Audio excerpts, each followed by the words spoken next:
नमस्कार दोस्तों मैं Vishwadeep Sharma KNV news channel से फिर आपके समक्ष एक नई इन्फॉर्मेशन के रिगार्डिंग, एक नई दिक्कतों के रिगार्डिंग जो आम इंसान की लाइफ में चल रही हैं, उसी के रिगार्डिंग हम आज उपस्थित हैं पेहवा में। कुरुक्षेत्र शहर में पेहवा एरिया है और पेहवा के पास ही ये मार्केट है, बस स्टैंड के पास। यहाँ भी वही समस्या जो हमने कुरुक्षेत्र में भी बात की थी कुछ लोगों से। और यहाँ पे हमारे साथ ये ड्राइवर खड़े हैं, ये गाड़ियाँ आप देख रहे हैं, ये गाड़ियाँ इनकी सबकी खड़ी हैं और ये सभी खाली खड़ी हैं।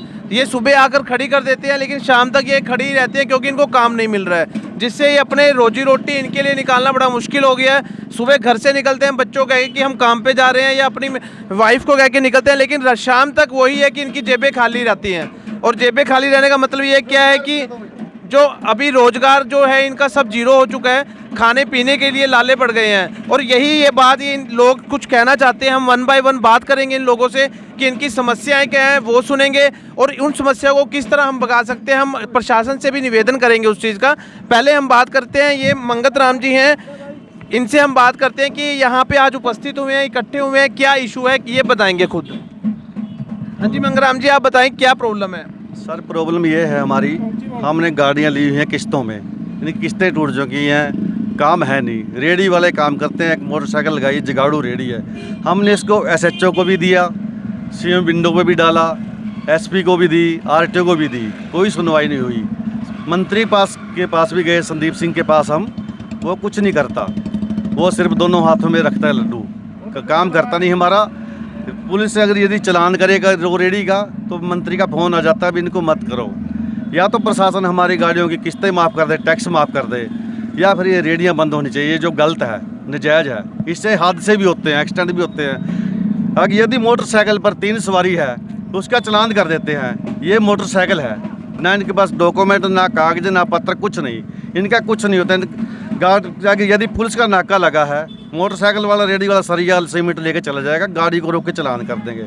ये रिक्वेस्ट है, इसको बंद की जाए, हमारी कहीं सुनवाई नहीं। देखिए जैसे सर ने कहा कि इनकी जो मेन समस्या है, ये सब रोजी रोटी दिहाड़ी वाले बंदे हैं और सुबह आते हैं ये दिहाड़ी करने की, लोग इनको कोई काम देंगे। इनका ये आपने देखा गाड़ियां खड़ी हैं कि गाड़ियों में कोई सामान ढुआई होगी जिससे ये सामान लेंगे, लेकिन इनके लिए समस्या क्या है कि बाइकों के पीछे आपने देखा होगा दोस्तों, रेडियाँ लगा के लोग काम कर रहे हैं और ना वो टैक्स देते हैं लोग। और ये अगर हम बात करें तो लीगली भी एप्लीकेबल नहीं है कि रेडी लगा रखी है बाइक के पीछे, उसका चलान होता है। लेकिन ये लोग कहते हैं कि हम टैक्स भी देते हैं और फिर भी हमारी कोई सुनवाई नहीं है। और साथ ही साथ इन्होंने सभी जगह जो बता रहे हैं ज्ञापन भी दिया है, CM विंडो भी लगाई है, लेकिन इनका कोई भी सोल्यूशन नहीं हो रहा है। और हम बात करेंगे 1-2 लोगों से। हाँ जी भाई साहब, क्या समस्या है जी आपकी बताएं। सर मेरे पास बजाज गाड़ी है, तो हम काम करते हैं, सुबह आते हैं। 4 लाख की गाड़ी है जी, 4 लाख रुपया लगा रखा है जी, बीमा टैक्स सब कुछ है, परमिट है मेरे पास सर कुछ। हम सुबह की गाड़ी खड़ी हुई, सुबह की शाम को ले जाते हैं, खड़ी खाली ले जाते हैं। जो 5 लाख या 10 लाख जिसने गाड़ी पे लगाया हुआ वो तो सवारी, उसको सवारी भी ढोएगा तो उसको है 2 सवारी या 3 सवारी पास। गाड़ी वाला, कार वाला जा रहा है, उसको 2-3 सवारी पास है। जो ई-रिक्शा उसमें 8 सवारी जा रही हैं। आधे से ज़्यादा तो अमली हैं, दारू पीते हैं, दारू पी के चलते हैं। तो देखो उनको 8 सवारी पास है, हम कोई कुछ सामान ला लेते हैं, हमारे को पुलिस वाले रोक लेते हैं। उनको सामान लादा हुआ कोई भी रोकने वाला प्रशासन कोई भी वे में कोई रोक नहीं रहा, किसी टाइम भी फुल सामान ढो रहे हैं। हमने इतना पैसा लगा रखा है, हम खाली आते हैं खाली जाते हैं, हमारे बच्चे हैं, हमारी तरफ जरूर गौर करो जी इस बात पे। धन्यवाद जी। ये देखिए जी, इन्होंने जो समस्याएं बताई हैं कि अगर गाड़ी में है वो 7 से 8 बंदे उस गाड़ी में जा रहे हैं रिक्शा में, और ये इनकी जो गाड़ी हैं वो खाली सुबह आती हैं और वो खाली ही साथ जाती हैं। क्योंकि आज के टाइम में जैसे आप सब लोगों को पता है कि कोविड-19 2 साल से चल रहा है और 2 साल के चलते सभी के रोजगार ठप पड़े हैं। और अभी प्रशासन भी ये बात कह रहे हैं कि धीरे धीरे उसमें सुधार हो रहा है, लेकिन इन लोगों की ज़िंदगी में कोई सुधार नहीं है क्योंकि ये सुबह घर से निकलते हैं खाली हाथ और शाम को भी खाली हाथ ही लौटते हैं। और जैसे इन्होंने दिक्कतें बताई हैं कि हम टैक्स भी भर रहे हैं, गाड़ी की किस्तें भी चल रही हैं, तो रोजी रोटी कमाना एक आम इंसान के लिए बहुत ज़्यादा मुश्किल हो गया है, इन ड्राइवर्स के लिए, ये जो यहाँ पे खड़े हैं सब। और हम 1-2 पर्सन से बात करेंगे। हाँ जी, इधर हाँ जी बोलिए। हाँ सर जी, हम प्रकाश बोल रहे हैं जी। मैंने अपना मकान गिरवी धर के 50,000 रुपये पहले इलेक्शन से पहले मैंने अपना गाड़ी का टैक्स भरा। मेरे पे 3 ऑटो रिक्शा लोडिंग का है जी, और पर्ची मेरे पास पड़ी है। अब मेरे टैक्स फिर टूट के पासिंग करानी, मेरे पास तो एक फूटी कौड़ी भी नहीं है। जो मैं किससे काम चला। ये देखिए, जो जैसे इन्होंने बताया है कि इन्होंने टैक्स भरा है, लेकिन वही है कि बात हम करें कि जो क्लाइंट है, जो कस्टमर है, वो इनके पास जीरो है। अब वो किस्तें हैं, वो किस्तें भी इनकी टूट चुकी हैं, जो किस्तें भरनी हैं या गाड़ियों की किस्तें पेंडिंग हैं वो सब टूट चुकी हैं, और गाड़ियां अब इनके लिए गाड़ियां हो सकता है बैंक वाले उठा के ले जाएं, ये हालत हो गई है। और ये हालत होगी तो ये सब लोग खड़े हैं यहाँ पे, ये कहाँ पे जाएंगे, ये सोचने वाली बात है सभी के लिए। तो अब थोड़ा सा और हम बात करने वाले हैं और लोगों से, एक दो लोगों से। हाँ जी बताएं। भाजी मेरा नाम नरेंद्र सिंह है। हम लोग ये रेडियां पकड़ के पुलिस वालों के पास भी लेके गए, उनके वजन था कम से कम 10-10 क्विंटल, लेकिन पुलिस वाले क्या बोलते हैं, गरीब आदमी है छोड़ दो इनको। क्या हम लोग अमीर हैं? जी, सुबह से लेके शाम तक यहाँ पे धूप में मर रहे हैं। हम लोग अमीर होते तो ये गाड़ियाँ ही लेते। इससे अच्छा तो हमारे को या तो हमारी गाड़ियाँ ही ले जाएं, कुछ दिहाड़ी दप्पा कर लेंगे हम लोग भी, ठीक है, या फिर रिक्शा बंद करवा दो। दोनों चीज़ों में उल्टा एक अफसर बोलता है, उसका नाम मैं भूल गया, हमारे को बोलता है आप टी रिक्शा ले लो। बताओ। नहीं, ये देखिए किस तरह सोचने वाली बात है कि गाड़ियाँ इनको कह रहे हैं कि आप छोड़ दो, या गाड़ियाँ अगर ये पकड़ के लेके जाते हैं तो वहाँ पे भी कोई सुनवाई नहीं है। तो इनके लिए बहुत ज़्यादा समस्याएं हैं। और ये देखिए सब लोग खड़े हैं, और ये एक ऐसी एज में है कि कोई नया बिजनेस या कहीं जॉब करना भी इन लोगों के लिए बहुत मुश्किल है। और थोड़ा सा हम प्रशासन से भी रिक्वेस्ट करेंगे कि इनकी सुनवाई की जाए, इन लोगों को रोजी रोटी का जुगाड़ किया जाए। और कोई व्यक्ति से अगर हम बात करते हैं, सरदार, हाँ जी भाई साहब जी। जी नमस्कार, आपके चैनल का जी सर, हमको तो कम से कम भी 15-15 दिन हो गए चक्कर लगाए। हमारे तो ये रिक्शा वाले ने तो बिल्कुल ही नाश ठा दिया है। घर से आते हैं 200 का तेल डाल के जाते हैं, खाली वापस चले जाते हैं। हमारा कोई संविधान नहीं हुआ। हमने एसपी भी दी, सारे प्रशासन को भी हाथ जोड़ लिए, किसी ने कुछ नहीं करा, कोई सुनता नहीं। उल्टा पुलिस वाले भी धमकी देते हैं। आपको क्या लेना है इस चीज़ से? आप क्यों आप क्या कहेंगे सरदार जी? वही भी गल कहनी है। और मतलब आप सभी समस्या, अगर हम बात करें, सभी की कॉमन समस्या है। और सभी अगर लोगों की हम बात करें, ये घर से सुबह निकलते हैं और घर से निकल के जैसे ये देखिए, ये सब सर जी हमने एप्लीकेशनें बहुत लगाई हैं, सेम विंडो भी लगाई है, एसपी पे लगाई है, एसडीएम को दी है, पेहवा सच्चो को दी है, आरटीओ को भी दी है। किसी ने कोई सुनवाई नहीं की। हमारी कोई सुनवाई नहीं हो रही। या तो हमारी किस्तें माफ़ की जाएं, टैक्स माफ़ किए जाएं, या फिर रेडियाँ बंद हो जाए, जो कि गलत है। ये काम कर रही हैं, 10-10 क्विंटल वजन लेकर जा रहे हैं, सरिया ले जा रही हैं। इसको कोई पुलिस वाला नहीं रोकता, ना प्रशासन रोकता। हमारे को में चलान कर देते हैं, किस्तें टूट गई, कहाँ जाएँ?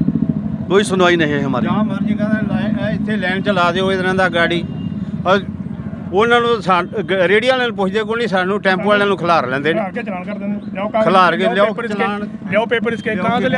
ये देखिए जी, जैसे इन्होंने समस्याएं बताई हैं, हम ये नहीं कहते चलो वो रेडी वाले भी रोजी रोटी है, लेकिन एक सिस्टम होना चाहिए कि उनका भी देखिए, अगर वो बाइक के पीछे रेडियाँ लगाते हैं तो उसका भी चलान होना चाहिए। साथ साथ जैसे ये बता रहे हैं कि इनका ये टैक्स भी पे कर रहे हैं, किस्तें बैंकों की देनी है, और आने वाले टाइम में हो सकता है इनकी गाड़ियाँ भी बैंक वाले उठा के ले जाएँ, जो इनके हालात हैं। और जिस तरह ये कस्टमर इनके पास नहीं आ रहे हैं, क्योंकि अगर ये 500 रुपये किसी चीज़ को ढुआई का लेते हैं तो वो 100 रुपये में वो पर्सन काम कर जाता है, जिसके कारण इनकी रोजी रोटी कमाना बहुत मुश्किल हो गया है। इनके बाल बच्चे पालने बहुत मुश्किल हो गए हैं। और आने वाले टाइम में कुछ गलत ना हो जाए तो हमें भी प्रशासन को चाहिए कि इनकी सुनवाई हो, इनकी जो भी प्रॉब्लम्स है उसको रिजोल्व किया जाए। जैसा कि KNV न्यूज़ आप तक इन्फॉर्मेशन बताता रहे, लोगों को बताता रहे, कुछ भी है लोगों की आवाज़ उठाता रहे। तो हम दोस्तों आप सबसे रिक्वेस्ट करते हैं, जो हम ये वीडियोज़ है आप मैक्सिमम शेयर करें, चैनल में सब्सक्राइब करें, और साथ ही साथ आप सभी व्हाट्सएप ग्रुप में डालें। और जो इन लोगों की दिक्कतें हैं, जो मेन इश्यूज़ हैं, वो रिजोल्व किए जाएं। ये कहते हैं कि हमारे पास डॉक्यूमेंटेशन है, हमारे पास चालान करवाया, हमने टैक्स दिया हुआ है, या किस्तें पैसे दे रहे हैं, तो उनका भी खर्चा निकालने के लिए इनका लिए ये कहते हैं कि कस्टमर आएगा तभी हम खर्चा निकालेंगे, तो हम तो फंसे हुए हैं। और कोई आप एक संदेश देना चाहते हो सर? सर हम ये संदीप सिंह जो हमारा मंत्री है, इसको संदेश देना चाहते हैं कि ये बीच में हमारे टांग न अड़ाए। जो कानून कार्रवाई करता है रेडियो के खिलाफ तो करने दीजिए, मंत्री बीच में ना रोके। ये फ़ोन करके SHO को फ़ोन करेगा, ट्रैफिक SHO को फ़ोन करेगा कि भी इसका चलान मत कीजिए, ये गरीब आदमी है, ये भट जाए दूर नहीं तो फिर हमारी समस्या है। हाँ भाई साहब। नमस्कार सर, मेरा नाम गुरमीत सिंह है। सर हमारी यही दरख्वास्त है कि हम तो पहले मतलब कुछ तो डीजल की मार पड़ी हुई है सर, पहले लॉकडाउन, अभी ये रेडी वाले परेशान कर रहे हैं। हम सुबह से आते हैं सर, शाम को वैसे के वैसे खाली चले जाते हैं, चाय पानी पी के, इसमें डीजल का खर्चा भी है, सब कुछ है। हमारे पास कोई कस्टमर नहीं, हमने किसी चक्कर के 300 रुपये मांग लिए तो ये 100 रुपये में चक्कर लगा रहे हैं। कहने का मतलब कि गाड़ी की किस्तें और टैक्स 25-25 हज़ार रुपये के बीमे हैं वो भी भर रहे हैं। फिर गाड़ियों की किस्तें अगर टूट रही हैं तो प्रशासन की वजह से टूट रही हैं मेरे हिसाब से, तो क्योंकि वो इन पे सख्ताई मतलब कार्रवाई नहीं कर रहे। ये रेडियाँ चल रही हैं धड़ल्ले से और हमारी गाड़ियाँ रुकी हुई हैं। अगर किस्तें टूट रही हैं इसी वजह से टूट रही हैं क्योंकि हमारे पास काम नहीं है और कोई काम का जरिया नहीं है, हम कुछ कर नहीं सकते, तो इसी वजह से बैंक वाले गाड़ियाँ उठा रहे हैं। दिक्कत परेशानी सर यही है हमारी। तो प्रशासन से दरख्वास्त है कि हमारा ये जो भी प्रॉब्लम है ये सोल्व की जाए। जो ये नाजायज़ व्हीकल मतलब चल रहे हैं कि इनके ऊपर कार्रवाई की जाए। नहीं, आप प्रशासन से, जैसे ये इन्होंने कहा कि प्रशासन से हाथ जोड़ के रिक्वेस्ट कर रहे हैं कि प्रशासन इनकी सुनवाई करे, और ये जिस तरह इन्होंने सर मांगे राम जी ने भी बताया कि ये एप्लीकेशन भी दे चुके हैं इसके रिगार्डिंग, तो हम भी KNV न्यूज़ चैनल की तरफ से प्रशासन से रिक्वेस्ट करना चाहेंगे कि इनकी बात की सुनवाई हो और एक सही और सच्ची जो भी इनके लिए हो सकता है वो हेल्प की जाए, जिससे ये भी अपना परिवार पालने के लिए हों। ये नहीं कहते कि उन्होंने वो भी देखो गरीब हैं कि जो बाइकें चला रहे हैं, लेकिन इनका भी कुछ ना कुछ सोल्यूशन किया जाए। तो हम सभी से रिक्वेस्ट करते हैं प्रशासन से प्लीज़ इनकी सुनवाई हो, और इस जो भी ये इन्होंने मंगत राम जी ने दिक्कतें बताई हैं, यह एक किसी आम इंसान की दिक्कत है, उसको जल्दी से जल्दी सोल्व किया जाए और आपसी सहमति के साथ इस चीज़ को ख़त्म किया जाए। आपने दोस्तों ये इन्फॉर्मेशन सुनी, इसके लिए बहुत बहुत धन्यवाद।